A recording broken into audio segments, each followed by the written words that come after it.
We are now hitting sequel territory, and as I always say about sequels, 95 to 99% of the time, sequels are never as good as the first. And seeing as that this is a sequel to a surprising hit of a video game adaptation of a character from the 90s, people are now wondering, where can this go? Can this keep on the trajectory with regards to still entertaining both fans and newcomers? Or is this all going to fall under the weight of expectations of trying to still please people and it all falls apart? Because that's usually a problem, especially with video game adaptations, is that you sometimes get carried away and you start caring about either the fans or you start focusing mainly on the newcomers. So this is always a hard, tricky balance to walk, and I'm hoping that Jeff Fowler and co can always still strive to continue to have that balance that they did oh so well with the first movie.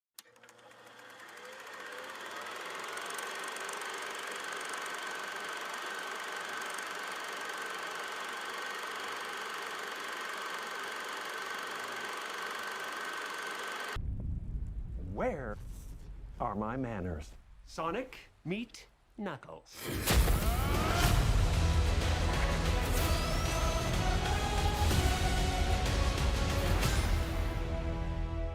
Sonic the Hedgehog 2 is directed again by Jeff Fowler with a screenplay by Pat Casey, Josh Miller, and John Whittington, and a story by Pat Casey and Josh Miller. The film stars James Marsden, Ben Schwartz, Tika Sumpter, Colleen Idris Elba, and Jim Carrey. According to IMDb's plot synopsis, when Dr. Robotnik returns with a new partner, Knuckles, in search of an emerald that has the power to destroy civilizations, Sonic teams up with his own sidekick, Tails, on a journey across the world to find the emerald first. After the success of the first film, of course, a sequel was announced. I mean, come on. And it makes sense that they would try to make a sequel and hopefully be a little bit better and maybe refine and retool some of the issues that the first movie had, and luckily add some new characters to the mix. Since the post-credits scene, which, spoiler alert, but then again, this movie's been out for 5 years, so I'm guessing everyone has seen it, but I just want to put that out there, teased Tails, who is Sonic's best friend and one of his closest allies that is in the games, would be coming.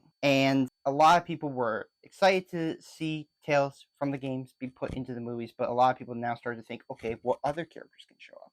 Who else can be a part of the second Sonic movie and hopefully be part of this franchise? And then, of course, it was reported that Idris Elba would be joining the cast as Knuckles. You have Black Superman in this movie. You already got me sold. When I saw the film, when it released, I actually thought it was better than the first. I was really surprised and really blown away by how much they redefined and a little bit retooled some of the things that they could have done a little bit better, or at the very least improve upon from the first movie and into this movie. And after rewatching it, I still think this is better than the first movie. Aside from the issues that I do have, and I do have some little bit of gripes with this movie, here are the positives that I have. The performances are entertaining. Ben Schwartz is still delightful as Sonic, just like the first. Schwartz knows how to be hilarious and emotional throughout the entire film. Ben Schwartz still shows his dedication to this role. He still shows his passion and love for the character, and fans are nevertheless happy knowing that he still retains the same nature that he did in the first movie, and he still continues that onward with this movie, and to still see this character still be as cheerful and delightful as he can be in so many ways, that's always a good thing. Returning from the game, Colleen O'Shaughnessy is passionate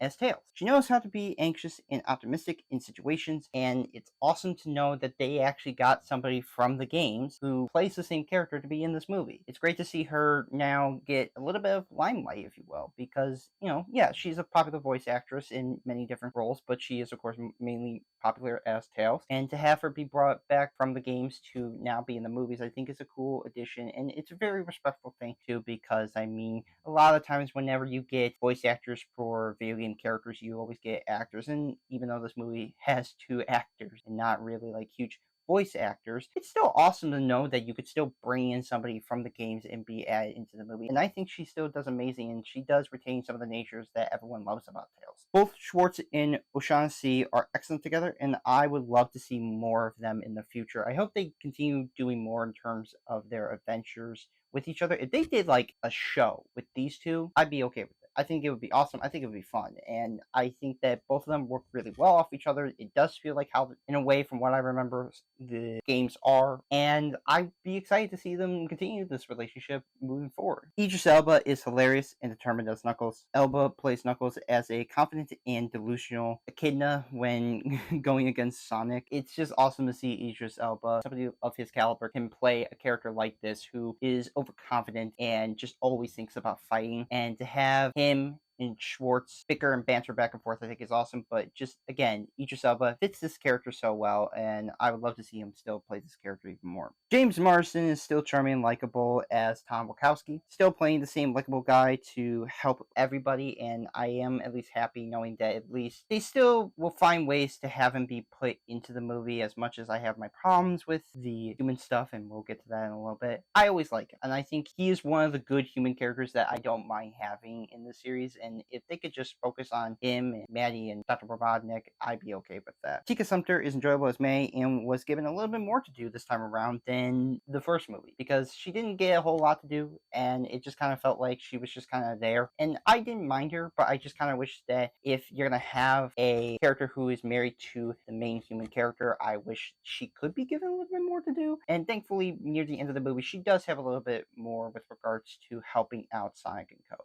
Though not in the film much, both Marsden and Sumpter are still good together, and I still appreciate their relationship. And like I said, if there are two main human characters that I wouldn't mind having in the series, it'd be them. I'd be totally okay with them. They work well into the movie, and I really do appreciate their dynamic that they have with Sonic and some of the other characters, if you will, but really with Sonic, I think they have a great relationship all around. Of course, Jim Carrey is still amazing as Dr. Robotnik. Just like the previous film, Carrey still brings his full comedy chops and is still having the time of his life. Carrey just seems to have now fully brought out the old 90s Jim Carrey for these movies, and I'm glad that he still continues and still retains the same things that we loved about him in the first movie, but now of course he is a little bit trying to be more accurate to the character in the games than compared to how he was a little bit in the first, where of course he had hair and his mustache was a little bit smaller. Now he has now kind of adopted the mustache, bald head. His outfit is a little bit similar to how he looked in the video games, not 100% quite, but that's, to me, that's all right. I'm not looking for accuracy, especially since I'm not a huge Sonic fan. But again, Carrey still delivers and still knocks it out of the park every time he's on screen. Both Carrey and Elba are hilarious together and play into the film pretty well off of each other, and their banter back and forth in terms of with Robotnik trying to still be the smart one and Knuckles being dumb, and him just kind of pretty much belittling him and talking down to him like he's a child, I think was kind of funny. The direction is stellar. Once again, director Jeff Fowler knows how to balance the film for both fans and newcomers, but knows how to make it more like the games. I was surprised on how much this movie tried its best to mirror what the games kind of look like and how they are represented and how it feels. He really knows how this character works, and that is the strength of this movie, is having a director know how to still balance out things for both fans and for newcomers, and to see him still kind of try to lean into what the games are, but not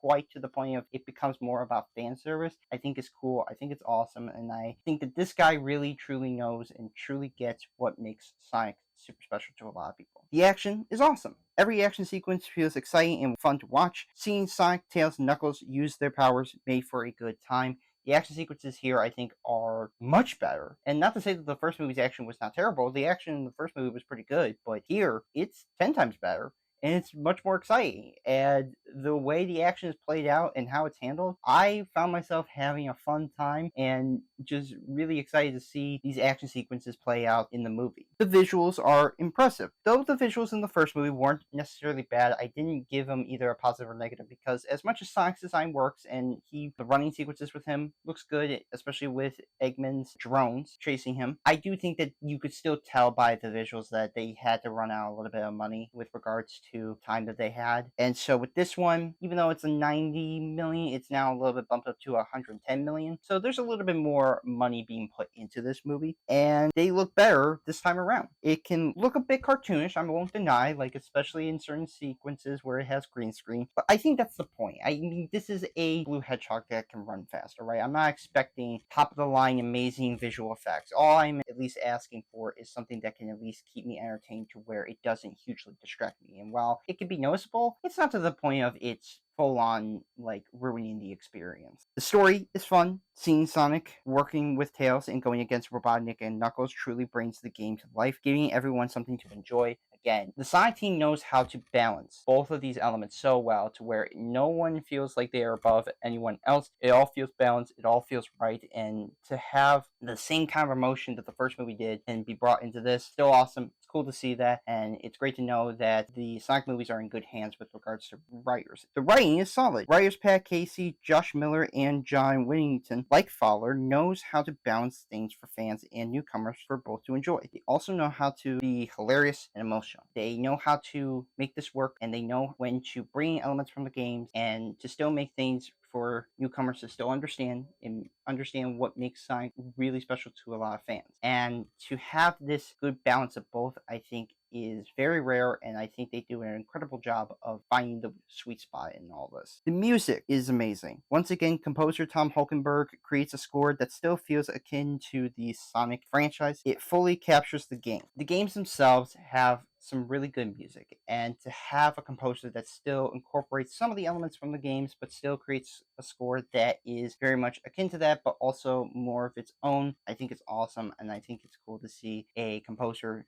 knowing how to find the right balance for both. Cinematography is exciting. Cinematographer Brandon Trost shoots a fluent and engaging film when Sonic and Knuckles fight each other. It truly keeps it all fun, and it's exciting to see that the cinematography this time around I think has more life, because the first movie cinematography was alright. It was nothing to write home about. It was mostly a lot of times you had a lot of the humans more than Sonic. And this time around, Sonic, Tails, Knuckles, they have their moment to shine, and when the camera work works, it works really well, and it's amazing to see how much that they are able to capture it all, especially with CGI characters that are meant to go fast. Though an improvement, there were a few issues that hold it back for me, and I wish and hopefully with this series that they can try to improve upon. So here are now the negatives that I have. The Wayne subplot to me is pointless. There didn't need to be any more involvement with humans outside of, like I said, of Tom, Maddie, Dr. Robotnik, because otherwise, every human being in this movie, I want them to go away. I don't care about them at all. I just don't really think I need any more involvement with the humans.